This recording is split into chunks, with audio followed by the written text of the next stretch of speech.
कहानी सुनाने जा रहे हैं। ये कहानी संजू बघेल की आवाज में सुनाई जा रही है। आइए सुनते हैं।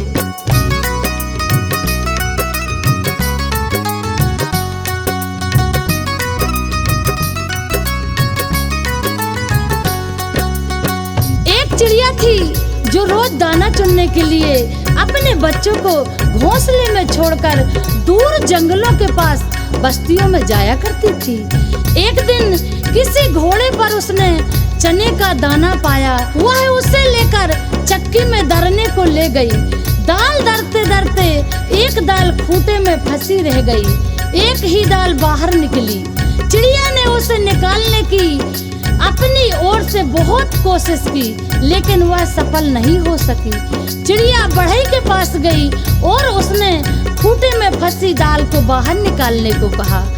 बढ़ई कुछ और काम कर रहा था, इसीलिए उसने ध्यान नहीं दिया।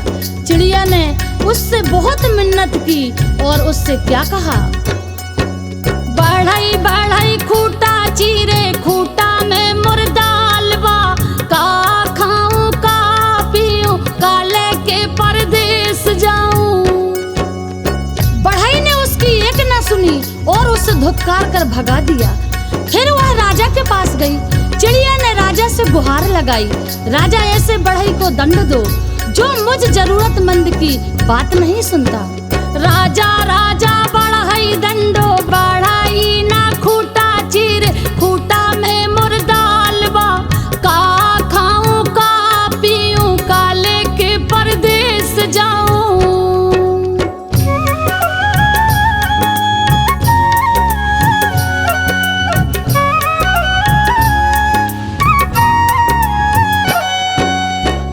राजा के पास कहाँ इतनी फुर्सत थी कि नन्ही चिड़िया की बात सब काम छोड़कर सुनता। जब उसने भी विनती पर कोई ध्यान नहीं दिया तो वह रानी के पास गई और रानी से बोली, हे रानी, तुम अन्यायी राजा का साथ छोड़ दो। रानी रानी राजा तेजो, राजा ना बढ़ई दंडे, बढ़ई ना खूंटा चीरे, खूंटा में मुर्दालवा, का खाऊं का पीऊं, काले के परदेस जाऊं। रानी भला अपने राजा को क्यों छोड़ने लगी? रानी ने रोती बिलखती चिड़िया की एक न सुनी और उसकी बात मानने से इनकार कर दिया। फिर गौरैया उड़ी, सांप के बिल के पास जाकर रोने लगी। बिल से निकले सांप से अपनी विनती दोहराई, सारप सारप रानी डसो, रानी ना राजा छोड़े, राजा ना बढ़ई दंडे, बढ़ई ना खूंटा चीर, खूंटा में मुर्दालवा, का खाऊं का पीऊं, काले के परदेस जाऊं।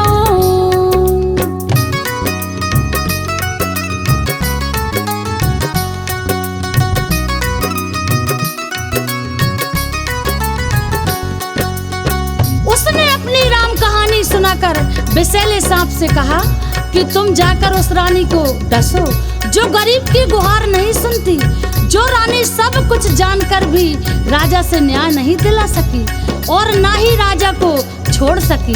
तुम जाकर उसे क्यों नहीं डस देते? सांप ने भी उसे व्यस्तता दिखाई।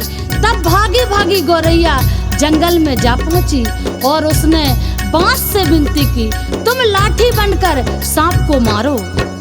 लाठी लाठी विषधर पीटो, विषधर ना रानी डसे, रानी ना राजा छोड़, राजा ना बढ़ई दंडे, बढ़ई ना खूंटा चीर, खूंटा में मुर्दालवा, का खाऊं का पीऊं, काले के परदेस जाऊं।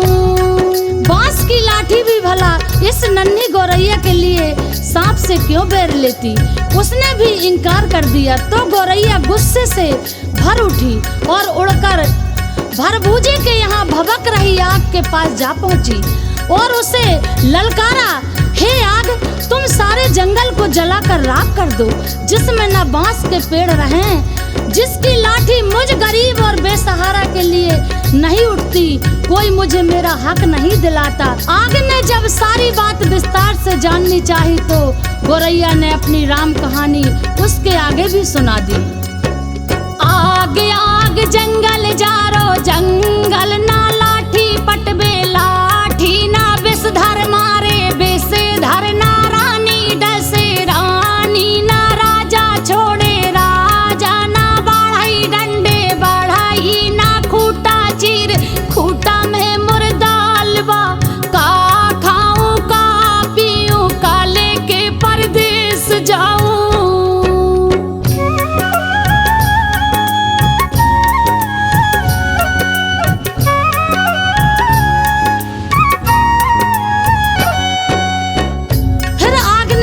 छोटी सी बात के लिए गोरैया की बात मानकर पूरे जंगल को जलाना ठीक नहीं समझा और जंगल को जलाने से इनकार कर दिया। तो गोरैया बहुत दुखी हुई लेकिन निराश नहीं, वह सागर के पास पहुंची और उसे पूरी बात सुनाकर आरजू की। सागर सागर आग बुझाओ आगे ना जंगल जा रे जंगल ना लाठी पटबे लाठी ना विषधर मारे विषधर ना रानी डसे रानी ना राजा के जे राजा ना बढ़ाई डंडे बढ़ाई ना खूटा चीर खूटा में मुर्दालबा का खाऊं का पीऊं का लेके परदेस जाऊं। विशाल सागर भला गोरैया की इस गुहार को क्यों सुनता, वह अपनी मस्ती में हंसता हुआ गुजरता रहा और गोरैया उसके किनारे अपना सिर पीटती रही। सुबह से शाम होने को आई और गोरैया को जब यहाँ भी न्याय नहीं मिला तो वह हाथी के पास पहुँची। हाथी से जाकर विनय की, तुम मुझे न्याय दिलवाओ, उस समुद्र को सौंप लो जो मुझ दुखियारी की हंसी उड़ाता है। बलवान होते हुए भी अन्याय के विरुद्ध खड़ा नहीं होता। जानते हो हमारे साथ क्या गुजरी है। और वह गागा कर पूरी व्यथा कथा हाथी को सुनाने लगी। हाथी हाथी सागर सो को सागर ना आग बुझाए आगे ना जंगल जा रे जंगल ना लाठी पटबे लाठी ना विषधर मारे विषधर ना रानी डसे रानी ना राजा छोड़े राजा ना बढ़ाई डंडे बढ़ाई ना खूटा चीर खूटा में मुर्दालबा का खाऊं का पीऊं का लेके परदेस जाऊं।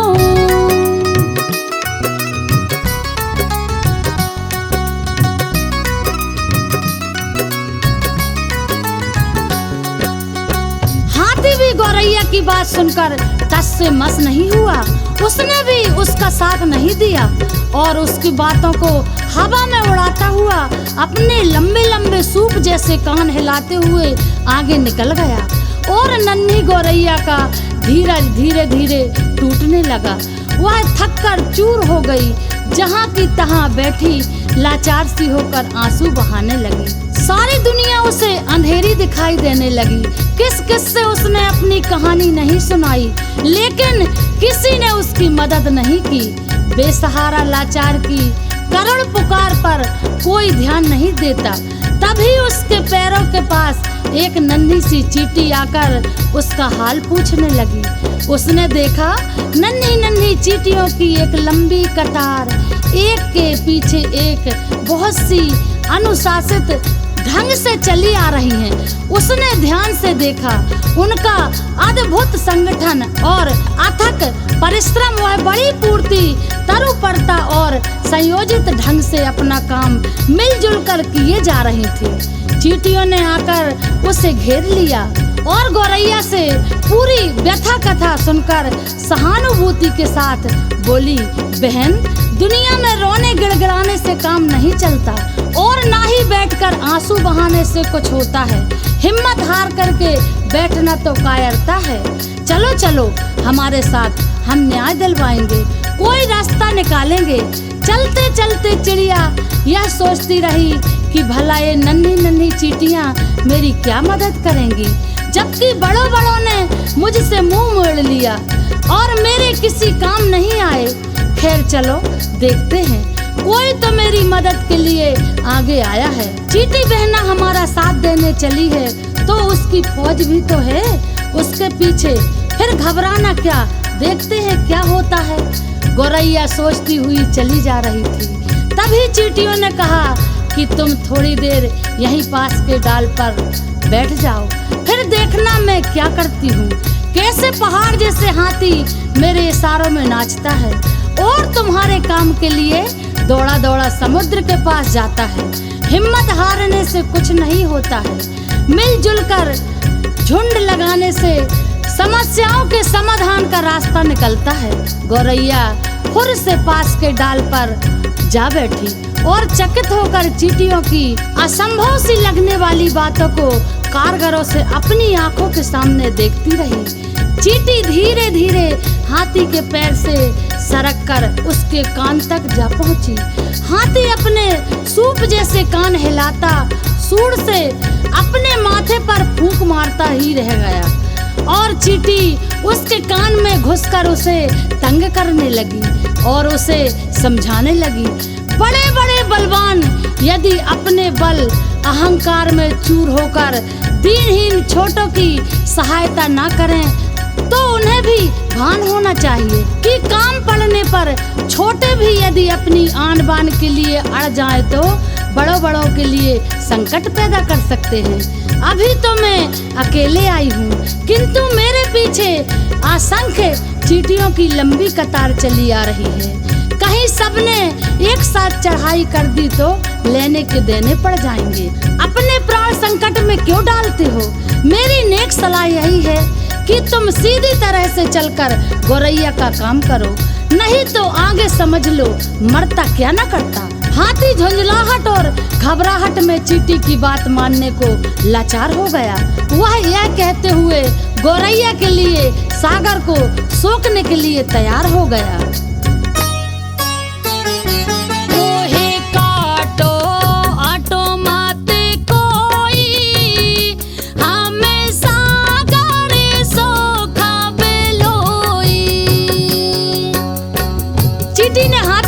छोड़ दिया और गौरैया उसे धन्यवाद देते हुए हाथी के पीछे पीछे उड़ती वापस सागर की ओर लौटी। हाथी जैसे ही सागर के पास उसे सोखने के लिए पहुंचा तो सागर हाथ जोड़कर क्या बोला? मोहे सोखो ओको माते कोई, हमें आगे बुझाए बेलोई। सागर जब अपने तटों को छोड़कर आग बुझाने के लिए उमड़ा, आग ने थर-थर कांपते हुए सोखने के लिए पहुंचा तो सागर हाथ जोड़कर क्या बोला? मोहे बुझाओ बुझाओ मत कोई, हमें जंगल जा रहा बेलोई। आग जंगल को जलाने के लिए बढ़ी, गौरैया भी साथ में चली आ रही थी। यह जानकर जंगल ने भी वादा किया, मैं लाठी को सांप मारने के लिए तुरंत भेजता हूँ, लेकिन मुझे जलाकर राख मत करो। मोहे जारो आरो मत कोई, हमें सारा पे मारा बेलोई। सांप की क्या मजाल जो जंगल की बसबारियों में अनगिनत लाठियों की मार से भयभीत न हो। उसने भी बिल के बाहर आकर गौरैया को भरोसा दिया। मोहे मारो आरो मत कोई, हमें रानी डासा बेलोई। रानी ने जब सांप को महल में आते देखा, उसके साथ गौरैया को भी आते देखा, तो वह पूरी बात का अनुमान कर पसीने पसीने हो गई। उसने हाथ जोड़कर विनती की, मोहे डासो असो मत कोई, हमें राजा के तेजा बेलोई। रानी के उस वचन के बाद भला राजा क्यों अपने हट पर टिकता? उसे तो गौरैया का धीरज, अथक परिश्रम और सूझबूझ का समाचार मिल चुका था। उसने अपनी लापरवाही और अन्याय के लिए क्षमा मांगते हुए फौरन बढ़ई को बुलाने का वचन दिया और कहा, मोहे तेजो एजो मत कोई, आबे बढ़ाई के दंडा बेलोई।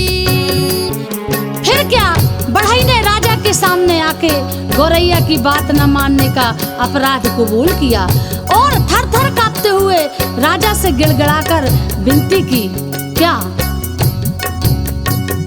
मोहे दंडो अंडो मत कोई, आबे खूटा के चीरा बेलोई। आखिर गौरैया को चाहिए ही क्या था? उस चक्की के खूटे के पास पहुंची जिसमें चने की दाल फंसी हुई थी। बढ़ई ने खूटे की दाल निकालकर दी और गौरैया उसे अपनी चोंच में लेकर अपने घोंसले में जा पहुंची, जहां उसके नन्हे नन्हे बच्चे वह जब से गई थी उसकी राह में आंखें बिछाए भूखे प्यासे बैठे थे। बच्चों ने चहचहाकर उसका स्वागत किया और वह अपनी चोंच से चने का दाना अपने बच्चों को खिलाने लगी और गुनगुना कर के पूरी कहानी सुनाने लगी कि कैसे उसने अपनी हिम्मत से काम लिया। बड़ों बड़ों ने उसकी बात मानकर उसकी मदद की, लेकिन जब वह केवल रो गिड़गिड़ा रही थी तो किसी ने उसकी बातों पर ध्यान नहीं दिया। मदद के लिए आगे आई तो वो चींटियां जिसकी संगठित सेना के सामने हाथी भी लाचार हो गया। सच ही कहा गया है, सब उसी की मदद करते हैं जो स्वयं अपनी मदद करना जानता है।